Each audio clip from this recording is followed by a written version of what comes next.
Jolie here for Seconds Out with Aaron McKenna. We could call this sparring stories because you've sparred so many fascinating people, and I want to talk to you about that. Ringside world champion when you were 11 years old. Yeah, I entered them when that I was is 11, yeah. Crazy, and yeah, you've got so many interesting stories I want to talk to you about. Obviously 10-0, 6 knockouts. How are you feeling ahead of your first show on Hennessy Sports? Yeah, feeling good and really looking forward to this fight. It's been the first one this year, so I've been training away all year. Me and Stephen, we've been putting the work in, and I'm grateful to get the opportunity to fight in this show. So I'd like to give a big thanks to Mick Hennessy and Golden Boy for getting me on this show. Yeah, as you mentioned, you signed with Golden Boy. How did it come about coming over to England and signing with, well, having a fight over at Hennessy Sports? Yeah, well, we came back to Ireland in March once the coronavirus hit. I was supposed to fight at the end of March, and then a week before the fight it got cancelled, so we headed back home, and then we couldn't get any fights, of course, because of all this going on, and I'm just very happy now that I got the chance to fight in the Hennessy Sports Show. And obviously it's been a frustrating year for a lot of fighters, you included. How have you managed to tick over? Because I've seen you've still been training really, really hard. Yeah, we never took a rest. As soon as we came back, we were lucky we have the gym just right at the back of the house, and we can do all our training that we need.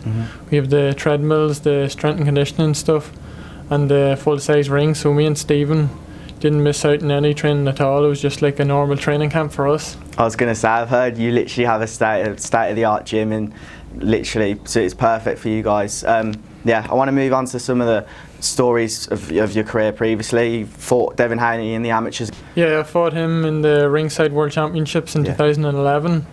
Went over, I just turned 12, and one of my first proper international fights, and met him in the semi-final, and it was a 3-2 decision to him in a very close fight, which I thought I won at the time. But yeah, it was great to get over to America early and get that experience. And obviously at the time he wasn't a well-known name, but now knowing he's the champion he is, how does it feel knowing that you've been in the ring with him? Yeah, it was good to share the ring with him at that time.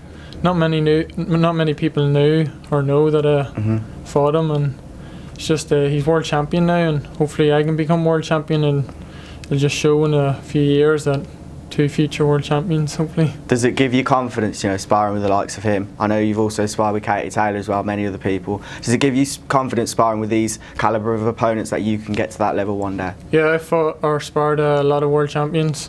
Amir Khan was one of them, Sergey Lipnitz, and many others, and I've been about, and it's just great confidence to have going in to all my fights, knowing I've been in with the best.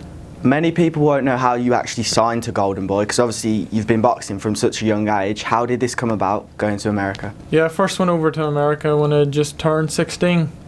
My management team, Sheer Sports, took me over, and then I went around all the gyms sparring and caught the eye of a lot of people.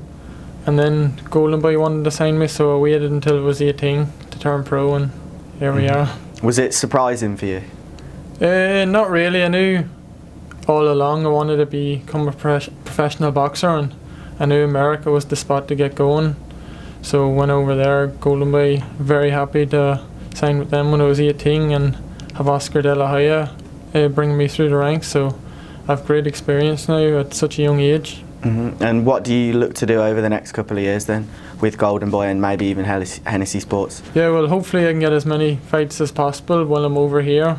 I'd like to just take any fight I can get, and big thanks to Mick for getting me in this one, and hopefully early next year, before whenever I can go back to America and getting more cards, and then hopefully I'll be ready to take on the world champion Patrick Teixeira, who's also with Golden Boy. And I know Freddie Roach you're very close with, he's your coach and trainer when you are in America. Do you keep in contact with him when you're in England? Still keep in contact with him, yeah. We talk to him a lot, so we do, and Freddie can't wait to get us back. He's really looking forward to working with us again, and there's no better man to have in your corner than the great Freddie Roach. Do you sometimes have to pinch yourself, being as that you're still so young, coming over from Ireland, of course? You've done stuff that so many people would dream of. Yeah, it was always my mindset when I was younger to become world champion as a professional, and I'm just happy I turned pro so young when I was 18 to build this experience, and then just want to keep moving along nicely the way I am and take step-up fights to the world title. And before I let you go, I just want to go back to when I mentioned you sparred with Katie Taylor. Tell us a little bit about that. I know it was before the Olympics. Yeah, it was leading up to the Rio Olympics in 2016. Me and Stephen were one of our main sparring partners. We did a lot of work with Katie, and she's just an amazing talent, and she's doing so well now. She's a great person for boxing, not even just Ireland, for boxing overall. She's definitely the best female fighter out there too. Well, slowly but surely, I'm sure you and Stevie are going to put Ireland on the map as well as Katie. Look forward to your fight tomorrow, and I'll speak to you soon. Thank you.